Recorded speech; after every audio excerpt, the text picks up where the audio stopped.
corps bien-aimé. Même si ce n'était pas son jour pour entrer dans la cour intérieure, il devait trouver grâce aux yeux. Et deuxièmement, nous avons dit, pour constater l'échec de tes ennemis dans ta vie, c'est pas l'élévation de Dieu dans ta vie. Dieu t'élève dans la vie. Tu es en train de chercher quelque chose. Tu l'as cherché pendant plusieurs temps sans pour autant en avoir.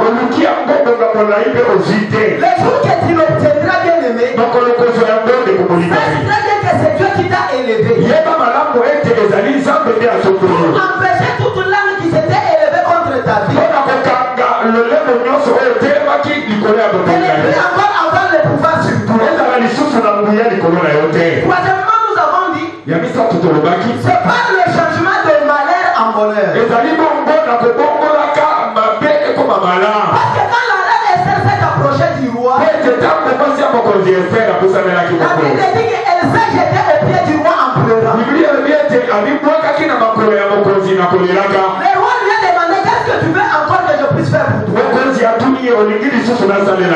Elle lui a dit que si j'ai trouvé encore grâce à tes yeux, donne encore l'ordre pour que cette loi puisse être révoquée. Quand bien même nous avons fêté, mais la loi persiste. Il a fallu qu'on change la mort en vie. Il a fallu qu'on change le malheur qui devrait frapper les Juifs contre leur bonheur.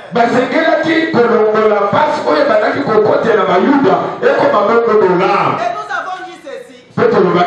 Et à chaque fois que Dieu fait grâce à nous, il commence d'abord par nous défendre. Et il fait tout à ce que nous soyons à l'aise. C'est la raison pour laquelle, bien aimé, à chaque fois que nous nous approchons de Dieu, nous devons savoir qu'il est le maître de tout au même moment avec nous. Rien qui inquiétera encore ta vie.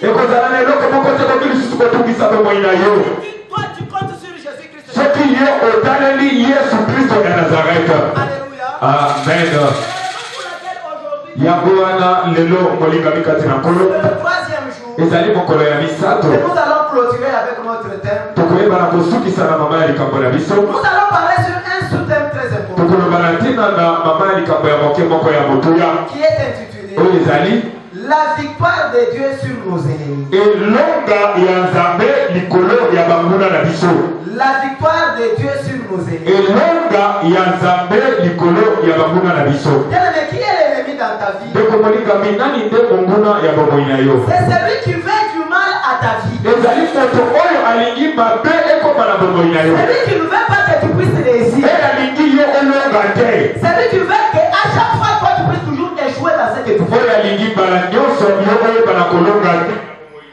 C'est-à-dire qu'il veut que toi tu ne puisses pas exister. Mais nous sommes en train de parler de la victoire. Ce qui est important, ce n'est pas la pensée négative de celui qui ne veut pas que toi tu réussisses.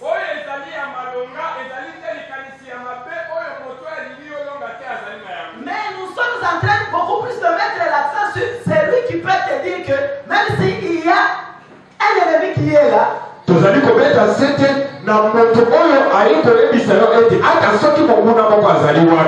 moi j'ai de l'avantage par rapport à ces pensées négatives. C'est la raison pour laquelle c'est que nous appelons la victoire. C'est l'avantage qu'on remporte sur les ennemis. Avec qui nous sommes dans la guerre, avec qui nous sommes dans une bataille. C'est-à-dire la victoire, c'est l'incarnation du succès dans les combats. À chaque fois que toi tu te bats contre tes ennemis, sache très bien que derrière toi il y a une main puissante. Et cette main est invisible. Ça va suite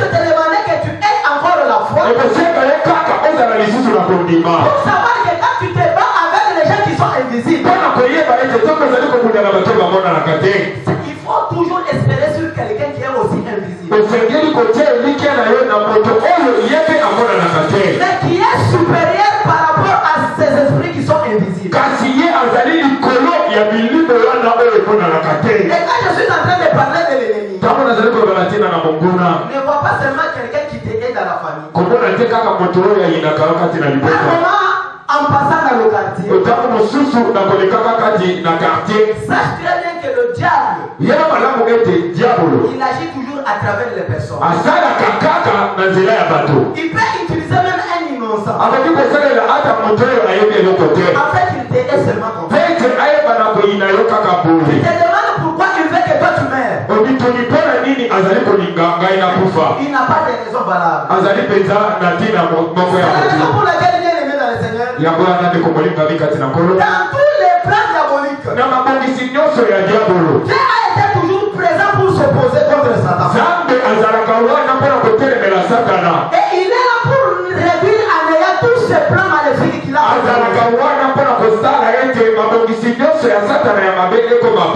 Comment il s'oppose à tous les plans diaboliques du Seigneur? C'est par son intervention providentielle. Ça signifie quoi? C'est la manifestation de la puissance de notre Dieu. Il contrôle sur chaque événement maléfique que le diable opère dans nos vies.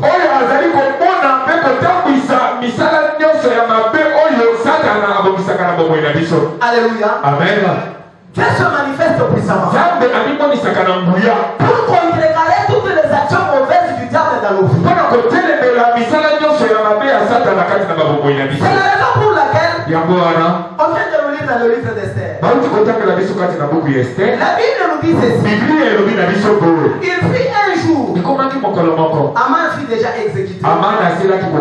La loi déjà changée. Mais il a fallu que les Juifs puissent se venger contre leurs ennemis. Parce qu'on dit que comme le roi avait déjà ordonné, il a fallu que les Juifs puissent exécuter l'ordre donné par l'édit du roi. Et la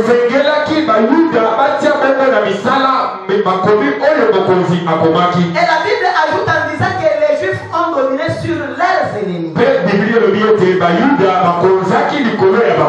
Ils ont commencé par se rassembler dans toutes les provinces. C'était pour mettre la main sur celles qui planifiaient contre leur vie.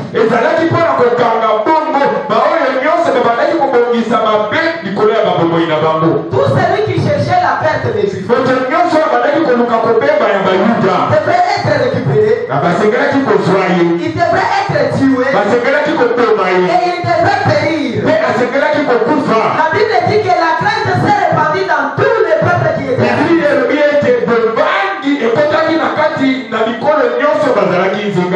Parce que ce sont les Juifs qui étaient devenus plus forts que tous les peuples. Parce que Mardochée a été déjà élevé en dignité à la place d'Aman. La Bible a ajouté qu'il est devenu puissant et sa renommée se répandait dans tous les pays.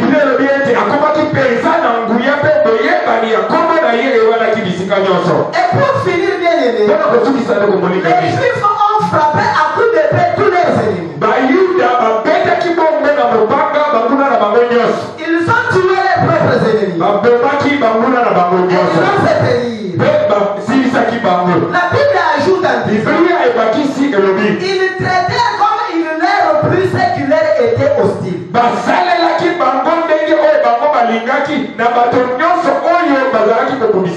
Si toi tu sais que c'est celui-ci mon ennemi, tu en veux à ma vie. Si l'occasion t'est permis, t'est donnée pour que tu puisses lui faire du mal, je pense bien que tu feras ce que tu voudras. C'est ce que les Juifs avaient fait pour se venger contre leurs propres ennemis. Quel est dans le Seigneur? La loi qui a été publiée par Aman personnes. C'est la raison pour laquelle quand ils sont venus changer cette loi, il a fallu que les Juifs endurcissent aussi les mesures. Afin de proposer quelque chose qui leur donnera le repos éternel. Et cette victoire dont nous parlons ce matin, c'est une victoire perpétuelle. De génération en génération. Tel que tu es là, tu seras victorieux et victorieux. Même tes propres enfants, même ta famille, sera épargné de la mort qui viendra. À cause de la victoire que Dieu te donne.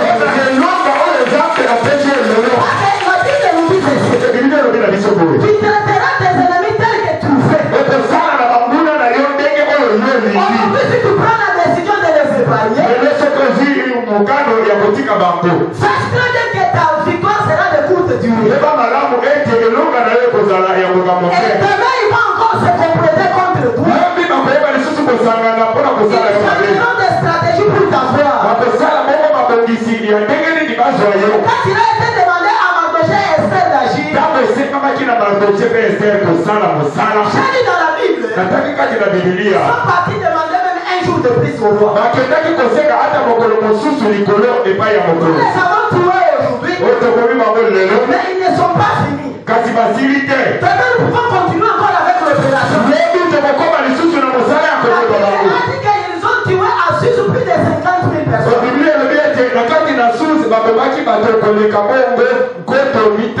Donc il y avait les deuils partout. Je ne sais pas toi aujourd'hui si tu auras pitié de tes ennemis. Mais je t'assure que même si toi tu auras pitié d'eux, il y a une main invisible derrière toi. Tu seras à ta place. Il y aura tous tes ennemis au nom de Jésus. Parce que toi c'est trop. Tu ne peux pas continuer à souffrir de tes ennemis. Tu ne peux pas continuer à subir les choses de tes ennemis. Tu ne peux pas accompagner les autres sur la terre. Tu es obligé de réussir. Parce que tu es quelqu'un qui a des promesses de Dieu dans sa vie. Comme je vous ai dit, la victoire ne nous parvient que par la manifestation de la puissance de notre Dieu. Ça signifie que notre Dieu intervient même quand nous dormons. C'est la raison pour laquelle nous devons voir comment notre Dieu intervient. L'intervention de Dieu dans nos vies face aux menaces de nos ennemis. Alléluia. Amen. Face aux menaces de nos ennemis, Dieu intervient de plusieurs façons. Mais ce matin, nous allons voir seulement 4 façons par lesquelles Dieu intervient dans nos vies pour faire face aux menaces de nos ennemis. Première intervention. Dieu nous protège conformément à la promesse faite à Abraham. Dieu nous protège conformément à la promesse faite à Abraham. Alléluia. Amen. Écoutez ce que la Bible dit. Nous sommes au verset 1er. On dit que le 13e jour du mois, c'était le jour où devait s'exécuter l'ordre inédit du roi. Et où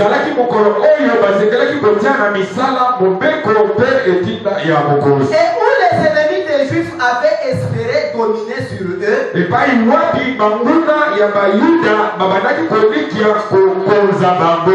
Ce fut le contraire qui arriva. Alléluia. Amen. Tes ennemis ont déjà érigé des barrières. Ils pensent que c'est demain que tu tomberas dans leur de l'eau